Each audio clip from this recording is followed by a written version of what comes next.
Hello and welcome to another episode of Beer Man's Noble Beer Reviews. Today I have another beer from Salud Cerveceria out of Charlotte, North Carolina. This beer is called Saison Robles. Description on the bottle says, Saison Robles is the first beer from our humble sour room. This photo-aged Saison was brewed with Pilsner malt, white wheat, and raw wheat, with our house wild culture, aged on second-use cherries from Lutz Farms in Caleva, Michigan. And just to make a reference to that, if you don't live in Charlotte, you're not that familiar with Salud Cerveceria. The owner of Salud, I don't know if he's from Michigan, but I'm assuming he went to the University of Michigan because there's University of Michigan stuff all over the bottle shop, so I'm guessing. Also, that's where I think most of the cherry crop comes from when anyone gets them, anyways. But I just thought that was interesting. And this saison is 5.8 ABV. So yeah, this is the first wild or sour. I believe this is the first wild or sour beer that I've done from these guys on the channel. I know I did a couple of the stouts and the Coca Rico IPA, but I think this is the first wild beer from them, so we'll see how this is.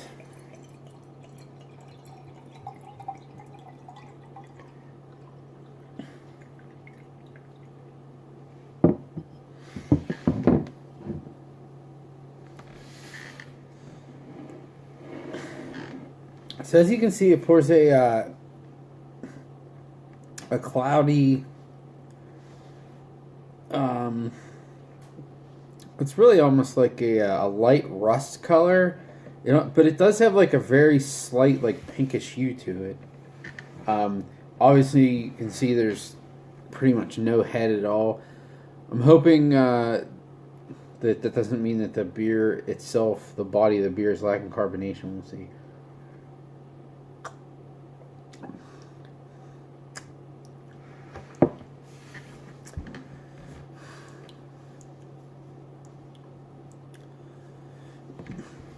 I would say it's a little undercarbonated, but it's definitely not like flat by any means. Sorry, I know I kind of went out of order there. I was just wanting to see since I made that comment about the carbonation, I just wanted to taste it real quick. But you definitely get cherries on the nose.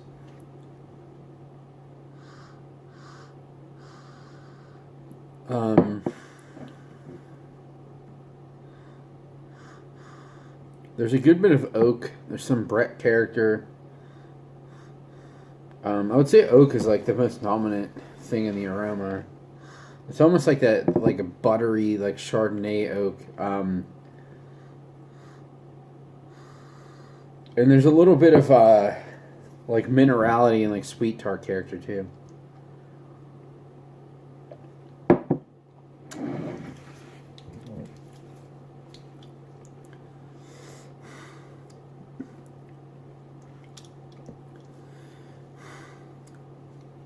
So I definitely get the cherries for sure up front, and then it kind of falls into that like I said within the aroma, like a really nice buttery oaky character. But the finish to me is very strange. And I got this same thing when I tried it on tap, but I was hoping maybe in the bottle condition I might not have picked it up, or I thought maybe my palate was just off that day because I was drinking it in the midst of other things. But so I really like the beginning of the beer. I think it's very tasty, but the back end.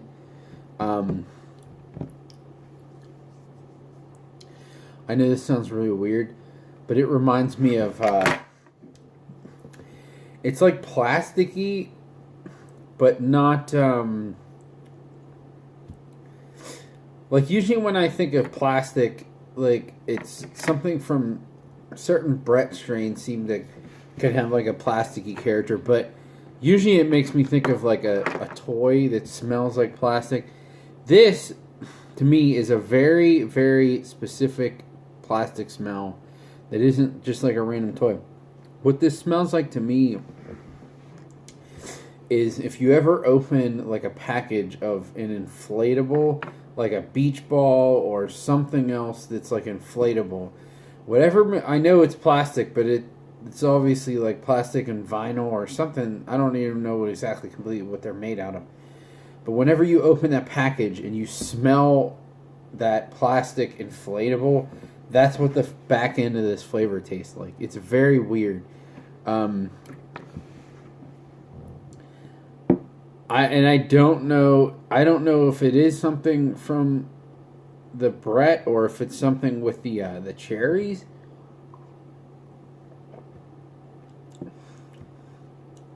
Because up front, like I said, it's really nice.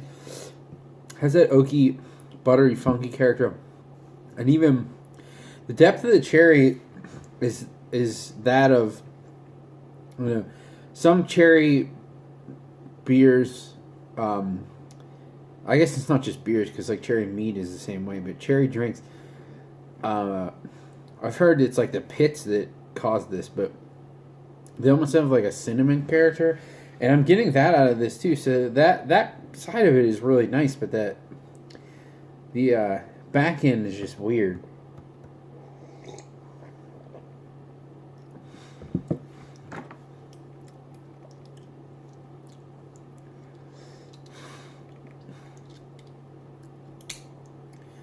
I don't know. It's really tough for me. It's one of those beers. I don't know if you've ever had this before, where there's so much good going on with it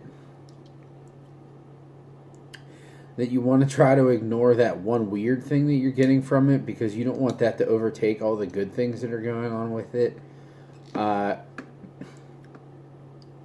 And you also think that maybe, it's weird that you're associating it with that, but it might not really be what you're thinking it is. And that is something, I will say that's something that I have seemed to have gotten with sours with cherries more than any other fruit. So I do think it is some combination of like Brett and cherries that give off that character. Excuse me, maybe not this specific character, but the plasticky character in general.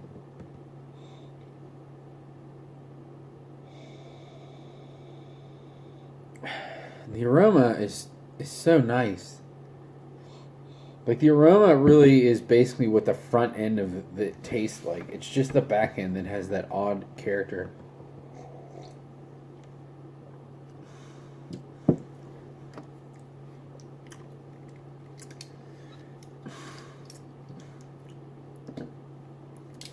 It's weird. Like, it tastes like that.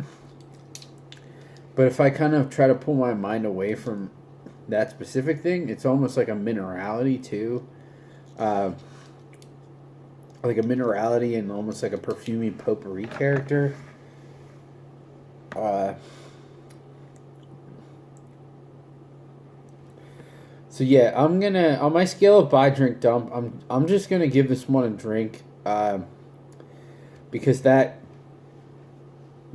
back end for me is too much to ignore.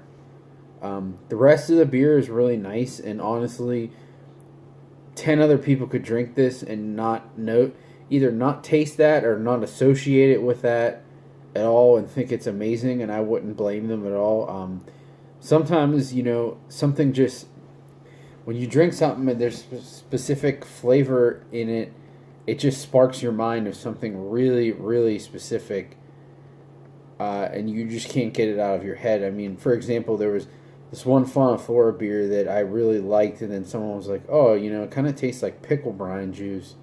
And then right after they said that, that's all I could taste, and I couldn't get it out of my head. So, like, sometimes that just happens. But for me, I'm just going to say this one's a drink. there's still a lot of good stuff going on with this, so I'll gladly drink the rest of it. But I don't think I would buy it again. And another reason for that is because they did another release with this one, and I liked it a lot better. So if I was going to just buy a bottle from this release or just a wild beer from them at all, I would just buy that other one. So that's another reason why I'm just giving this one a drink. But please don't let that deter you from seeking this out or anything like that, because in general it is a really good wild ale, and I like it better than most still. So, but I think that's all I got in this one. Please like, comment, subscribe. Let me know what you think, and I look forward to doing the next one. Thanks.